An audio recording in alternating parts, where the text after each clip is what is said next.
박문영 회장님을 비롯한 한국국제정치학회 회원 여러분, 그리고 이 자리에 참석하신 전문가 및 언론인 여러분, 박근혜 대통령께서는 새 정부 출범과 함께 평화통일 기반 구축을 국정 4대 기조의 하나로 천명한 데 이어 이달 초 드레스덴 연설을 통해 이를 위한 방향을 제시하신 바 있습니다.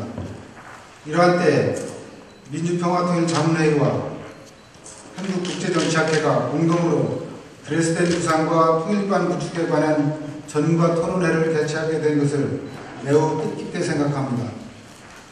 한국이 분단된 강원도에서 우리나라 통일 문제의 최고 전문가들이 자리를 함께하였습니다.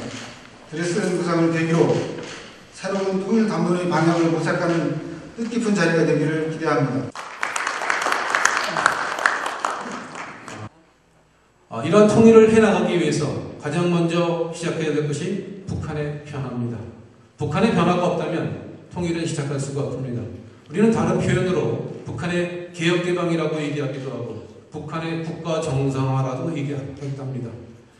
북한의 개혁개방이건 북한의 정상국가하고 북한의 변화가 필요합니다. 우리가 다시 강조하지만 우리의 생존과 번영과 미래 비전을 위해서 통일은 꼭 필요하다는 것입니다.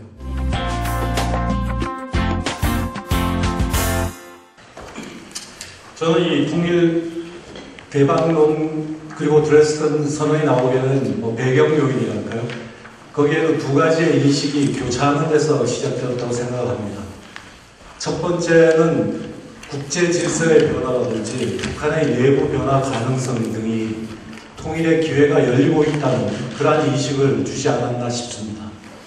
그리고 또 이와 교차해서 또 어떤 면에서 반대의 어떤 동력으로 작동한 것은 기본적으로 시간이 가면 갈수록 많은 분들의 통일에 대한 열망이라든지 또는 인식이 열버지지 않나 하는 우려가 같이 있었다고 생각합니다.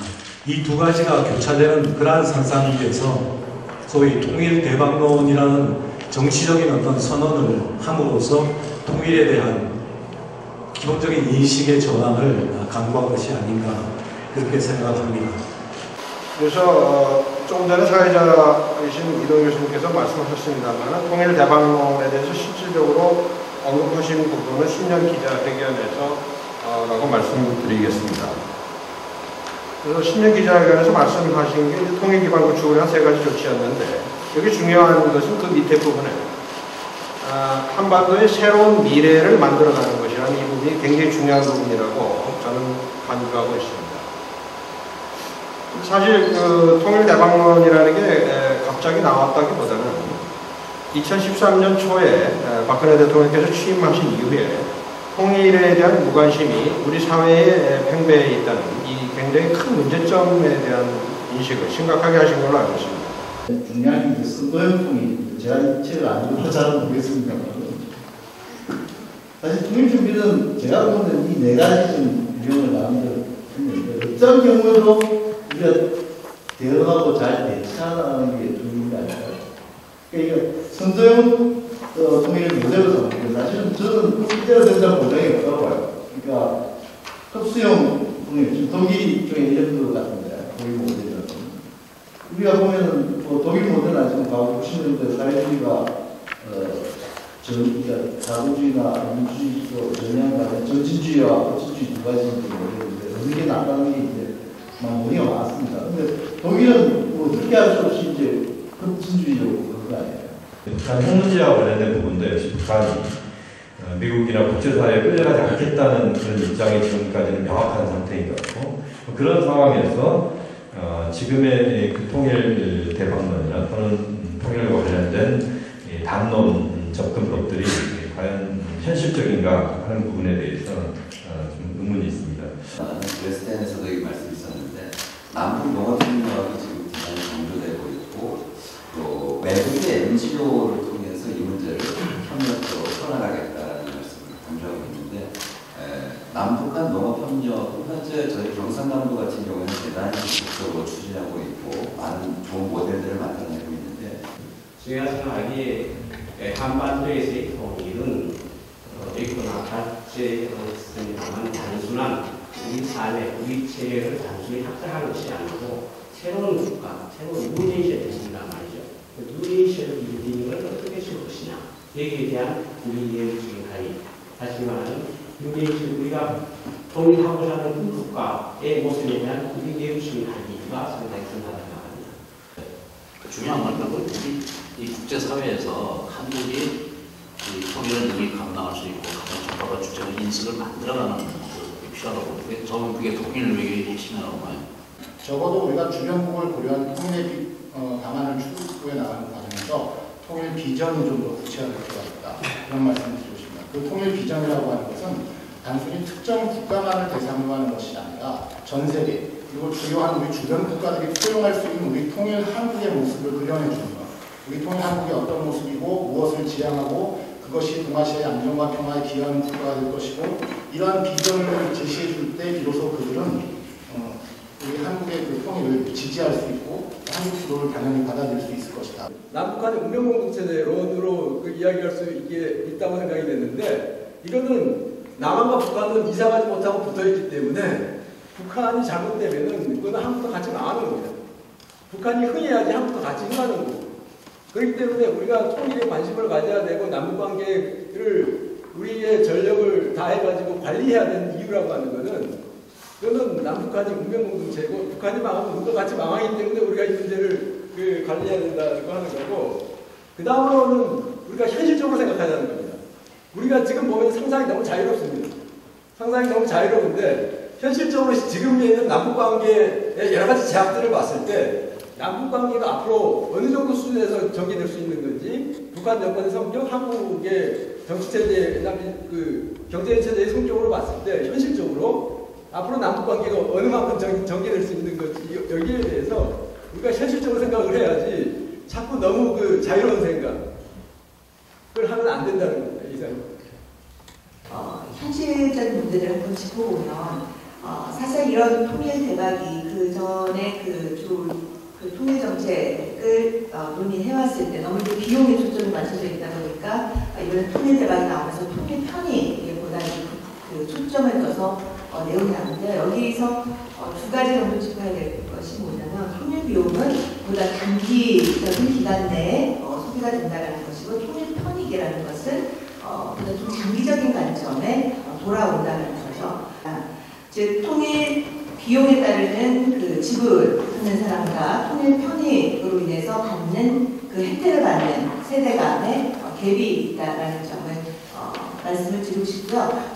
와이라는 측면이 사실은 국제사회에 이 통일에 대한 비전을 보여주지 못하면은 비용 편익은 와시거든요. 그건 별로 그렇게 중요하지 않은 것 같아요. 특히 저는 중국 쪽을만 바라본다면은 사실은 중국에게 그 어떤 인식의 변화를 시키거나 이해를 구하는 것은 현실적으로 지금 굉장히 어려워지고 있다 저는 생각하고 있고 그거는 뭐 한중 관계가 아무리 잘 되고 있는 것과 관계 별개의 문제다. 그리고 드레스덴 제안부터 시작해갖고 통일 대박은 어떻게 본다면 아직까지는 남북 교류 협력에 강조점을 둔 것보다는 아까 앞에서 어느 선생님 말씀하신 국내용으로 또 장기적인 차원에서 또 해외 국가들을 습득하기 위한 장기적 차원에서만 머무르는 것이 아닌가 하는 그런 생각이 듭니다. 그래서 그런 장기적 차원은 이제 한참 먼 후의 얘기니까 지금 1, 2년 안에 혹은 지금 어떤 통일의 준비를 위해서 여러 가지 드레스덴 제안도 나오고 통일 대박이 나오는데 여기에 대해서 이제 구체적인 어떤 실행 조치가 좀 나와야 되지 않겠는가 저는 이제 그렇게 생각이 됩니다. 그래서 남북 통일이라는 것은 한반도에 사는 모든 사람의 이해관계를 변화시키기 때문에 그 속에서 이해관계의 충돌을 어떻게 해소시킬 것인가. 예를 들어서 통일한국에 대한 고용정책, 통일한국에 대한 복지정책, 통일한국에 대한 교육정책 이거 자체가 북한 사람뿐만 아니라 남한 사람 자체에도 영향을 미치는 형태인데 구체적으로 어떤 통합 방식이 어떤 통합 수준에서 이루어질 거라는 것은 바로 통일 되자마자 할 수 없기 때문에 미리미리 거기에 대해서 논의하고 토론하고 하게 국민적인 공감대를 갖춰나가는 것 자체가 대통령께서 말씀하신 통일 대박이라고 하는 건 따라서 뭐냐 한반도 경제, 한국 경제의 미래 비전이라고 생각합니다. 자, 뭐 경제를 하시는 거죠, 사회를 하시는 거 사회겠죠. 무슨 말이냐면 통일 이후 우리가 도달해야 할 한국 경제, 한반도 경제는 지금 우리 한국 경제보다 훨씬 더 베터한 상태로 갈 수 있으며 가야 한다라고 하는 비전이라고 생각합니다. 그렇기 때문에 그 비전을 어떻게 만드느냐가 중요하다. 전혀 다른 상황이다. 이렇게 얘기합니다. 세 번째, 그렇기 때문에 뭐냐? 통일 대박은 북한이 어떻게 잘해가지고 물론 북한이 편입돼가지고 좋은 측면도 있습니다. 부족하지 않습니다. 그보다 근데 더 중요한 측면이 있습니다. 무엇이냐? 한국 사회를 리폼하는 겁니다. 오히려 지금 20, 30대들은 인식이 바뀌거든요. 지금은 통일을 생각할 시간이 없지만 좀 시간이 지나고 40대가 넘어가면 이 사회 책임 있는 계층으로서 충분히 그런 생각을 하게 되는데 이들에게 심어줘야 될 가장 중요한 가치는 이런 체계적인 그리고 과학적인 어떤 분명한 논증할 수 있는 이런 연구의 결과들을 통해서 비전을 심어주는 것들이 어쩌면 통일의 인식을 바꾸는 중요한 게 있고 우리가 해야 될 또 그런 역할들이 아닐까. 어떻게 보면 우리의 그 한계라는 것을 좀 아주 냉철하게 인식을 하고 거기에 합당한 어떤 그 선택과 집중을 하는 어떤 그 외교 정책이랄지 통일 정책이랄지 하는 것을 통한 것이 사실은 되게 중요하지 않습니까? 통일은 대박이다 이 말은 정치적 슬로건으로서 충분히 저는 역할을 했다고 봅니다. 이것을 통일은 대박을 가지고 어떻게 우리가 이론적 개념화를 한다는 것은 저는 그렇게 맞는 건 아니라고 보고요. 그래서 2월 달에 통일을 철저하게 준비해야 된다는 이쪽으로 선언을 했기 때문에 훨씬 저는 다행이었다고 생각합니다. 통일은 대박이다. 이것을 가지고 어떻게 우리가 개념화를 할 수 있겠습니까? 그럼에도 불구하고 어쨌든 한국 사회의 급속한 경제 성장이라든지 우리 사회의 빨리빨리 문화에 맞추어서 통일은 대박이라는 말이 우리 사회의 많은 사람들이 통일에 대한 관심을 이끌어낸 거죠. 그것은 사실입니다. 이전에 통일에 대해서 아무 얘기도 안 하던 사람들, 젊은 세대들조차도 그렇기 때문에 세 가지의 어떤 주요 과제라고 말씀드리면 호응하지 않은 북한의 호응을 어떻게 유도할 것인가. 그것은 핵 문제 해결을 포함합니다. 두 번째는 특히 중국을 인식을 하면서 주변국 외교 또는 글로벌한 외교를 통해서 한반도를 어떻게 접근할 것이냐 하는 문제. 그리고 세 번째는 대내 문제에 있어서 국민의 호응, 교육, NGO 등등의 어떤 활용과 인식 개선의 문제를 어떻게 할 것인가. 이런 문제들이 남아있다고 생각합니다. 그래서 이 세션은 제가 그냥 추측건데 또는 희망하건데 단순히 북한을 비정상화해서 정상화로 바꾸는 것뿐이 아니라 이러한 요소들의 고려 속에서 종합적으로 좀 이슈가 다뤄지지 않을까, 또 다뤄졌으면 좋겠다.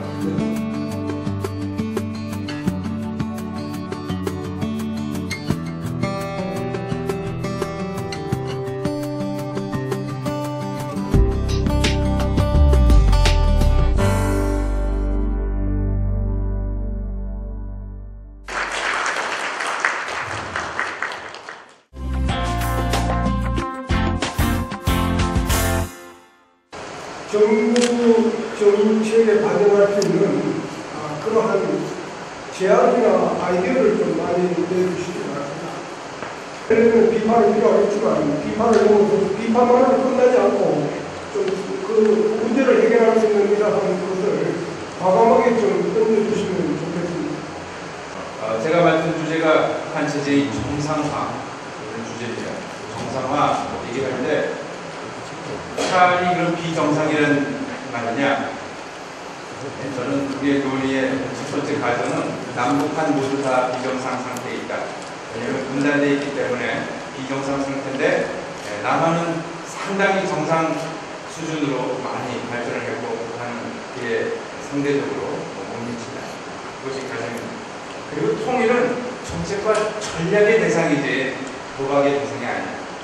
자, 남북관계 정상화 과정은 지금 드레스덴 제안이 나타나고 또 남한이 통일 또 구도 속에서 대북 작동법을 좀 새롭게 다루고 있는데 그 중에 제가 몇 가지만 본 것은 첫 번째 제도화가 필요하다. 제도화는 북한이 쉽게 받아들이지는 않겠지만 어떤 식으로든 필요하다. 제가 개성공단 문 닫고 다시 여는 과정을 보면서 개성공단에서 이 조그만 곳에서도 제도적인 장치가 제대로 작동하지 않는 것을 보고 이 부분을 상당히 보강해야 될 필요가 있다라는 것을 제가 절감한 적이 있습니다. 남북관계 제도화가 없으시는 어떤 것도 진전을 이루고 또 안정화를 이루기가 어려운 그런 상황인 것 같습니다. 네, 독일과 한국의 분단과 통일은 분명히 차이가 있죠. 지금 중국의 영향력 증대 그리고 북한의 핵 무장으로 인해서 분단 체제가 더욱 경직되고 있습니다. 한반도가 통일되면 그것이 어떤 특정 국가에게 종속되지 않겠느냐라는 이 두려움, 이 우려 때문에 한반도 주요 국가들이 통일을 경계하지 않겠느냐. 그래서 이 부분을 우리가 돌파할 수 있는 논리를 만들고 한반도 통일이 모두에게 유익하고 도움이 된다. 이 논리를 만들어야 될 것 같습니다. 그러니까 나의 국가 이해적인 의미의 정상이라고 한다면 급여사들에 불구하고 아니 전자라는 건 북한이 살아남아서 햇볕전자들이 이렇게 해가지고 그렇게 해가지고 북한이 제대로 연락을 해가지고 점진적으로 평화적으로 통일하는 게 필요하고 그래서 이 두 가지 의미들이 굉장히 중요하기 때문에 이 문제도 반드시 한번 좀 짚어봐야 될 것 같습니다.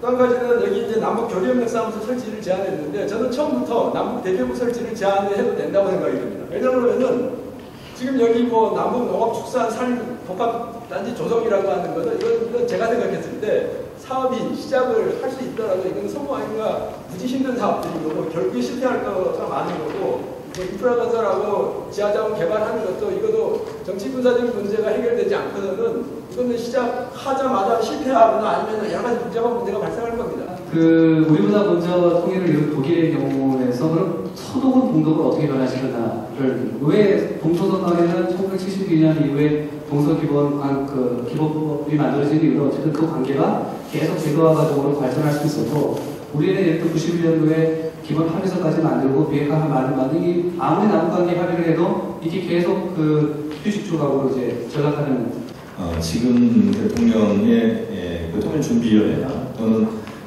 통일은 대박이다랄지 또는 통일과 관련된 부분들의 이 담론의 이 선점과 그 담론 자체가 갖고 있는 유의미성을 인정함에도 불구하고 그것의 어떤 실천적인 과정에서의 상당한 그 난관과 거기에 대한 그 북한의 저항이랄지 이런 것들을 얼마만큼 감내할 수 있는가 이 부분에 대한 진지한 고민이 필요하다고 봅니다. 3달 동안 연속적으로 지금 나오는 통일에 대한 문제 나름대로 의미는 있어 보입니다. 그러나 굉장히 지금 빠른 속도로 통일에 관한 논의들이 나오고 있기 때문에 여러 가지 부정스러운 측면들도 없지 않습니다. 사실 대북 정책이 먼저 조금 풀어지고 난 다음에 통일 정책에 대한 통일 논의가 나왔더라면 어땠을까 하는 생각을 듭니다. 북한이 핵을 포기하기 위해서 무엇을 해줄 수 있는가에 대한 북한에게 우리 한국의 목소리로만 아무리 우리가 뭐 통일 구상, 통일 대박 이거를 외친다 한들 북한이 길을 막고 있는 거죠. 결국에는 이렇게 핵법의 문제에 나아가서 통일의 문제가 되어서는 미국이 무엇을 북한에서 해줄 수 있는가에 대한 그런 메시지를 우리가 좀 미국과 협의를 해가지고 그런 걸 같이 던져줄 수 있을 때 가능하지 않을까 싶습니다. 첫째는 통일 논의 자체가 일어날 수 있는 국제 환경을 조성을 해야 하고 두 번째는 막상 그 논의가 진행되었을 경우에는 주변국의 지지를 유도해낼 수 있는 확보해낼 수 있는 그런 통일이 되어야 하고 세 번째는 막상 통합 과정에 들어갔을 때는 국제사회로부터의 지원을 재정 지원을 비롯한 그런 것을 받아낼 수 있는 그런 통일을 해야 된다고 봅니다. 그렇다고 한다면 현재는 여러 가지 상황이 안 좋기 때문에 우리 드레스덴 제안에 대해서 반발하고 이런 모습들을 보이고 있으나 4월이 지나고 나면 5월, 6월에 북한이 그 대화 공세로 나올 가능성 드레스덴 제안의 어떤 것들을 받아들이고 대화를 요구해 나가고 이러면서 그 안에서 여러 가지 풀어나가려고 할 때 우리 정부가 어떻게 대응하느냐는 굉장히 중요하지 않을까 이렇게 생각이 듭니다. 북한을 있는 그대로의 정상적인 상대로 보느냐 또는 정상적인 상대로 보지 않느냐의 어떤 전제 조건 속에서의 논리가 돼야 되는 거지 북한을 정상적으로 본다면 그것을 정상화하자는 게 비정상적인 사람들이죠. 그런 문제 하나 하고 또 하나는 북한에 대한 대북 정책이 여러 가지 어려운 문제가 있다는 말씀들을 많이 이제 나오는데 제 생각에는 북한에 대한 대북 정책 중에 문제가 없거나 할 수 있는 것은 북한의 주권을 주는 거 말고는 저는 큰 문제 있다고 봅니다. 그러니까 북한이 달라는 걸 주는 거 말고 우리의 정책 중에 문제가 없는 정책이 있을 수 있을까요? 그 문제가 있는 정책들을 어렵지만 어떻게 풀어나가느냐가 어떻게 보면 정책적인 조율이나 또 정책에 대한 사고인 거지, 어렵지 않은 정책을 만들어야 된다고 한다는 것은 전제 자체가 그런 정책은 별로 없을 것 같다는 생각이. 한국이 국제사회에서 끌고 나가지 못하더라도 국제사회에서 결정된 것은 수용하는 그냥 언터처블한 배열이다. 이렇게 이제 우리 입장을 갖고 있을 때 그 북한에 대해서 우리 일관된 정책을 가질 수 있다는 것이죠. 북한과 우리가 협상을 하는 데 있어서 과거와 같이 협상을 100점을 받을 수 있는 정도까지 진행을 시켰다가 다시 빵점으로 왔다가 또 20점 같은 이런 식의 앞으로의 남북 관계는 정상화로 갈 수 없다고 생각합니다. 그래서 처음부터 모든 부분에서 정상화를 걸고 해야 돼요. 글쎄 덧붙여서 여러 선생님들의 전문적인 포인트들을 말씀해 주셔서 제게 많이 도움이 됐습니다. 30년, 40년 독재자로서 살아가면서 느긋하게 할 수도 있다라고 저도 생각합니다만, 과연 이제 3년 차에 들어선 젊은 독재자가 이렇게 성과가 없이 박근혜 임기가 끝날 때까지 기다릴 수 있을까? 저는 내기를 잘 못합니다. 그러나 이제 늘 지면서도 하는 내기가 되게 매력적인데, 저는 이번 드레스덴 연설을 통해서 제안한 것을 북한이 받을 거라고 저는 내기를 걸고 싶습니다. 제도의 중요성을 강조하신 김중호 박사님의 발표에 공감하는 바입니다. 결국에는 북한의 내부적인 정치, 경제적인 제도 이런 것을 어떻게 개혁개방을 통해서 자유민주주의와 시장경제적인 그런 좋은 요소들을 도입할 수 있도록 할 것입니다.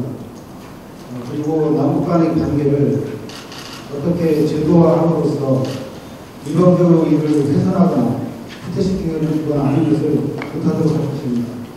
또한 우리 통일 문제를 국제사회가 지지할 수 있는 여건을 만들기 위해서는 동북아시아 국제 제도가, 국제 질서가 어떻게 제도화될 때 가능할 것입니다. 이런 문제들이 앞으로 공유의 과제라고 생각이 듭니다. 민주평화통일자문회의는 앞으로 구성될 통일준비위원회와 긴밀히 협력하면서 이런 요소들을 감안해가면서 우리가 평화통일 기반의 구축해 나가는데 최선의 제안을 하도록 하겠습니다.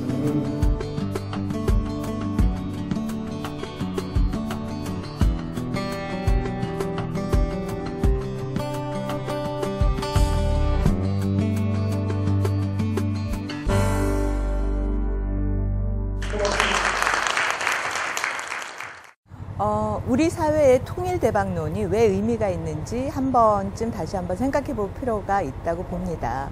그동안 우리가 한반도가 분단된 지 60년이 넘었지만 통일 정책과 관련된 논의는 있었지만 실제로 통일이 우리에게 주는 그 의미라든지 영향, 결과에 대해서는 그렇게 많은 생각은 하지 않았던 것 같습니다. 통일에 대한 얘기가 나왔을 땐 쉽게 생각해서 독일의 통일을 가장 먼저 떠오르면서 통일 비용에 대한 생각을 많이 했던 것 같습니다. 그러나 그 비용보다 더 크게 우리에 주는 함의가 얼마나 큰 것인지를 그동안 간과해 오지 않았나 싶습니다. 그러한 측면에서 통일 대박론은 우리에게 많은 걸 다시 한번 생각해 줄 수 있는 계기가 되지 않았나 싶습니다.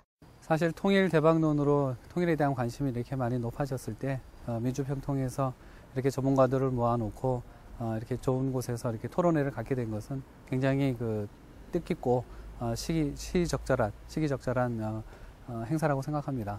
그리고 특히 오늘 통일 대박론과 관련해서 통일에 대한 다양한 이제 이야기도 나오고 또 뭐 발표자의 발제도 있었고 또 전문가들의 토론도 있었지만 가장 핵심적인 것은 보니까 통일 대박이라는 것을 지나치게 비용과 편익으로 계산하는 것을 우리가 좀 삼가해야 되겠다.